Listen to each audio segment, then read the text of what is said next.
વિસાવદર પેટા ચૂંટણીમાં સવારથી જે મતદારો જે છે તેમાં ઉત્સાહ જોવા મળ્યો છે, પરંતુ બપોરના સમયે જે આ ઉત્સાહ જે છે તે થોડો ઓછો થયો હોય તેવું દેખાય છે. પરંતુ અમુક ગામડાઓ એવા છે કે હજુ પણ મતદાન જે છે તે થઈ રહ્યું છે. આપણે હળમતિયા ભેસાણ તાલુકાના જે હળમતિયા ગામ છે ત્યાં પહોંચ્યા છીએ. ત્યાં અહીંયા ગ્રીન બૂથ દાન, જે ગ્રીન બૂથ કહેવાય તે બનાવવામાં આવ્યું છે. મેં મતદાન કર્યું છે. લોકશાહી માટે મતદાન જરૂરી કરવું જોઈએ અને પર્યાવરણ માટે વૃક્ષો જરૂરી વાવવા જોઈએ. અહીંયા લોકો જે છે મતદાન કર્યા બાદ સેલ્ફી લેતા હોય છે. એટલે કે મતદાન જાગૃતિ માટે પણ અહીંયા મતદાન જે છે તે કરવામાં આવ્યું છે. બેન, કેવા મુદ્દાઓ ધ્યાનમાં રાખ્યા છે મતદાન કરવામાં? સારા મુદ્દાઓ ધ્યાનમાં રાખ્યા છે અને ચૂંટણી દર વર્ષે 3-5 વર્ષે આવે છે, તો મતદાન કરવા છે અમે આવ્યા છે અહીંયા અને સારા અમને મળે તે માટે મતદાન કરવા આવ્યા છે અહીંયા. વિકાસ થયો છે ગામની અંદર? હા, થોડો ઘણો વિકાસ થયો છે. વિકાસ થયો છે? હા, થોડો ઘણો વિકાસ થયો છે અને આગળ પણ આશા રાખીએ કે સારો વિકાસ થાય. શું લાગે છે અહીંયા કોણ તમને અહીંયા લાગે છે કોનું પલડું ભારે રહેશે? અત્યારે તો બધા સરખા જ એમ જ છે, પણ આવતા સમયમાં ખબર પડે કોણ કેવું લાગે. હાવરણાવાળાની બધા આવ્યા હતા અહીંયા પ્રચાર કરવા? હા, બધા આવેલા અહીંયા પ્રચાર કરેલા. હા બેન, તમે શું કહેશો, કેવા મુદ્દાઓ ધ્યાનમાં રાખ્યા?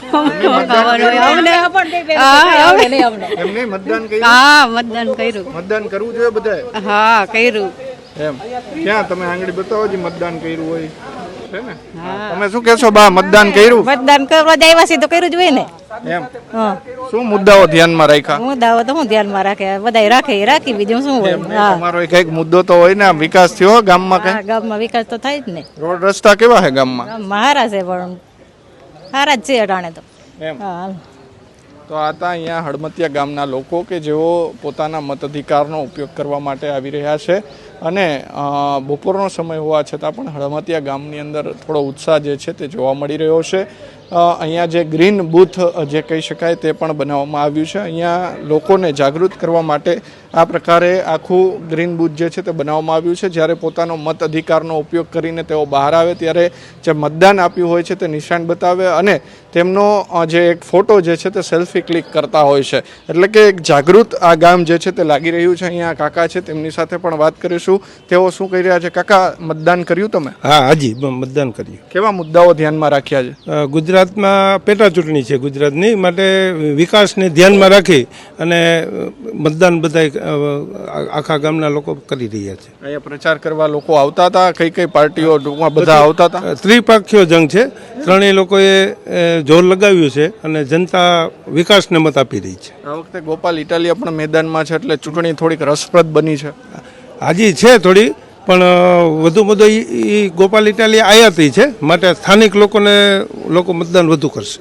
સ્થાનિક લોકોને વધારે મતદાન. અહીંયા વિકાસ કેવો થયો તમારા ગામમાં? વિકાસ અમારા ગામમાં ખૂબ થયો. આ તમે જે બિલ્ડિંગ છે એ 62 લાખનું સરકારે આપ્યું છે, એમાં પાછું ડેમોલિશન માટે 40 લાખ રૂપિયા આપ્યા હતા. અને અમારા ગામમાં આરોગ્ય કેન્દ્રની વ્યવસ્થા પણ છે, ગામમાં રોડ રસ્તાની વ્યવસ્થા છે, પાણીની બધી વ્યવસ્થા છે, જરૂરિયાત મુજબ બધી છે. ખેડૂતોના પ્રશ્નો કોઈ અહીંયા ખાતરના કે એવા કોઈ પ્રશ્ન ખરા? ખેડૂતોના પ્રશ્નો થોડા ઘણા છે, પણ જે સરકાર છે એ જ કરશે એમ. બાકી તો બીજી કોઈ પાર્ટી ચૂંટાઈને આવશે તો એ લોકો તો સરકારમાં હોય નહીં. સરકાર તો બદલવાની નથી, સરકાર તો એની જ રહેવાની. એટલે જે સત્તાધારી પક્ષ છે તેમના નેતાઓ અહીંયા? હા, એના નેતાઓ જ કરી શકશે. સરકાર છે, બાકી કોઈ આયાતી ઉમેદવાર આવીને અહીંયા વિકાસ કરી શકે એવું મને નથી લાગતું. છેલ્લા 12 વર્ષથી કોઈ વિકાસ રૂંધાઈ ગયો છે, કારણ કે કોઈ નેતાઓ જે છે તે સારા મળ્યા નથી. તેઓ પક્ષ પલટો કરી રહ્યા છે. પક્ષ પલટો કરી રહ્યા છે, પણ અત્યારે અમારો તાલુકો એવો છે કે હંમેશા સત્તાની વિરુદ્ધમાં મતદાન કર્યું છે, પણ આ વખતે લોકો સમજી વિચારીને મતદાન કરી રહ્યા છે. એનું કારણ શું સત્તાની વિરુદ્ધ મતદાન કરવાનું અત્યાર સુધી? અમુક સ્થાનિક મુદ્દાઓ, સ્થાનિક ઉમેદવારની પાર્ટી બદલીને આવ્યો હોય તો એનો રોષ હોય જનતા માટે, એટલા માટે કર્યા હોય. બાકી સરકારની સાથે જ છે. અહીંયા અન્ય લોકો છે, તેમની સાથે વાત કરશું. કેવા મુદ્દાઓ ધ્યાનમાં રાખ્યા છે? પહેલી વાર મતદાન કર્યું કે ક્યારે કર્યું? ઘણી વાર કર્યું છે મતદાન. કેવા તમે યુવાન છો, કેવા જે મુદ્દાઓ જે છે તે ધ્યાનમાં રાખશો? અમારા માટે તો જે આવે એ સારું કરે ને બસ. શિક્ષણના મુદ્દાઓ છે, આરોગ્યના મુદ્દાઓ છે, ગામમાં કોઈ તકલીફો હોય એવું ખરું? ગામમાં તો ઘણી સમસ્યા છે. અમારે તો રસ્તાની સમસ્યા છે, પાણીની સમસ્યા. જે આવે એ અમારી સમસ્યા દૂર કરાવે બસ. બેન, શું કહેશો તમે? કેવા મુદ્દાઓ જોયા છે મતદાન કરતી વખતે? સારું છે, સરસ. એટલે અહીંયા પાણીની વ્યવસ્થા છે ખરા? પાણીની તો છે, પણ રસ્તો અમારે નથી સારો. રસ્તો નથી સારો? અમારે ફરિયામાં ગાડી નથી હાલે એમ.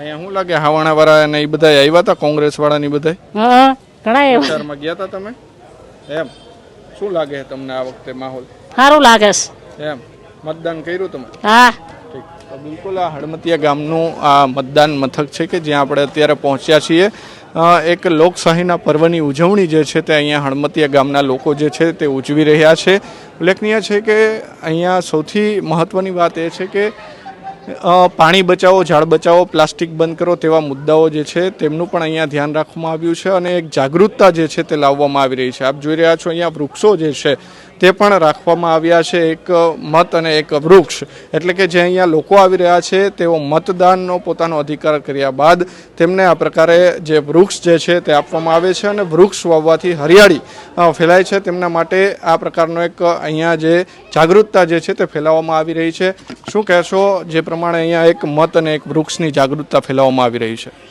ખરેખર તો પહેલાં દરેક લોકોએ મતદાન કરવું જોઈએ કારણ કે મતદાન છે ને એ આપણો મૂળભૂત અધિકાર છે મતદાનથી જ લોકો સારા નબળા ચૂંટાતા હોય અત્યારે જે લોકો ઘણા ખરાબ નેતાઓ ચૂંટાઈ જાય એનું મુખ્ય કારણ લોકો મતદાન સારા વ્યક્તિઓ મતદાનથી દૂર ભાગે છે એટલે ખરેખર દરેક લોકોને અપીલ કરીએ છીએ કે મતદાન કરો કોઈ બી પાર્ટીને તમને પસંદ હોય એ પાર્ટીને કરો પણ મતદાન ખરેખર કરવું જોઈએ અહીંયા એક મત એક વૃક્ષનો જાગૃતતા ફેલાવવામાં આવી રહી છે ભવિષ્યમાં ખરેખર વૃક્ષોની ખૂબ જરૂરિયાત પડવાની છે કારણ કે તમને ખબર છે કે અત્યારે ખૂબ આરોગ્ય માટે પણ ખૂબ તકલીફ છે તો મત જેટલા જે રીતે મત પડે છે એ રીતે વૃક્ષ પણ વાવવા જોઈએ એવું મારું પર્સનલ માનવું છે ગામની અંદર મુદ્દાઓ કેવા રહ્યા છે કારણ કે અહીંયા ત્રણેય પાર્ટીઓનો ધુઆધાર પ્રચાર હતો ગામના મુદ્દા ખરેખર અહીંયા કોઈ વિકાસ થયો નથી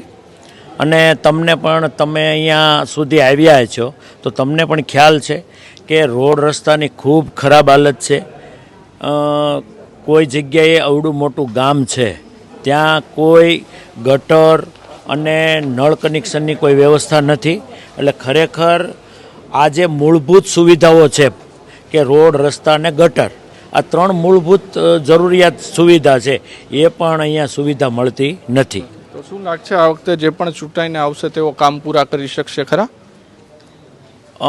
માનવામાં આવે છે કે ખરેખર કોઈ યુવાનને તક મળવી જોઈએ અને યુવાન તરીકે અમે ખરેખર તો અત્યારે ગોપાલભાઈ ઉપર નજર રાખીએ છીએ કાકા મતદાન કર્યું હા હા મતદાન કર્યું આ ગામના જ છો ને હા હા ગામના જ છે હા વિશાળ મત આપ્યો તમે હા એમ હા. શું મુદ્દા ધ્યાનમાં રાખ્યા હવે મુદ્દામાં તો હવે ભગવાન આમાં જે હોય હવે કહેવાનું થોડું હોય સાહેબ એમ નહીં પણ મુદ્દા તમારા ગામમાં વિકાસ થયો છે હા વિકાસ થવાનો છે હવે આ નેતા આવે એ કરે સાચું વિકાસ તો એમ નહીં તો તમે જેને ચૂંટીને લાવશો એ થયો આ ગટર ને એવું થયું છે થોડુંક હજી બાકી છે બધું કામ અડધું કરવાનું વિકાસ નથી ના ના આમ આ પુલનું કામ બધું બાકી છે સમજ્યા રોડ ભાટગામ વાળો અમારે એ બધું બાકી પડ્યું છે એમને કાયમ હેરાન થાય છે વરસાદ થાય તો અમે હાલી શકતા નથી કિચડ ગાણમાં પડીએ છીએ નદીમાં પૂર આવી જાય છે અમારે વાડીએ કઈ રીતે જવું સમજ્યા એવું છે હા પ્રશ્ન પૂરો પુલ અમારે થઈ જાય સારું કેવો નેતા ચૂંટાઈને આવવો જોઈએ હવે એ ભગવાનને ભાઈ સાહેબ ખબર સારો નેતા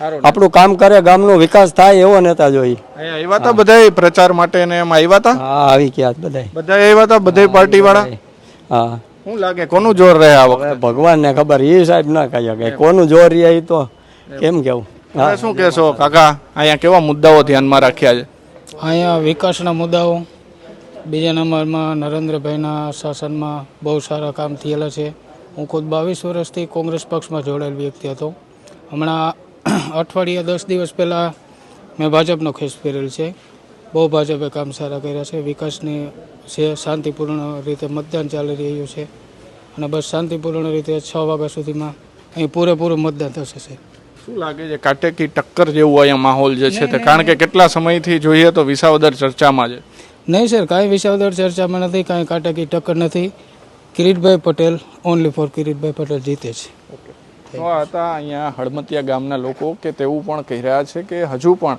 ગામની અંદર ક્યાંક વિકાસથી વંચિત રહ્યું છે, કારણ કે 12 વર્ષથી કોઈ અહીંયા હજુ જે ધારાસભ્ય તરીકે જે ચૂંટાવો જોઈએ તે પક્ષપલટો કરી ગયા છે. અનેક મુદ્દાઓ જે છે તે ગ્રામજનોના છે, તે પછી રોડ રસ્તાના હોય કે અલગ અલગ જે મુદ્દાઓ જે છે તે આપણે લોકો સાથે વાત કરી.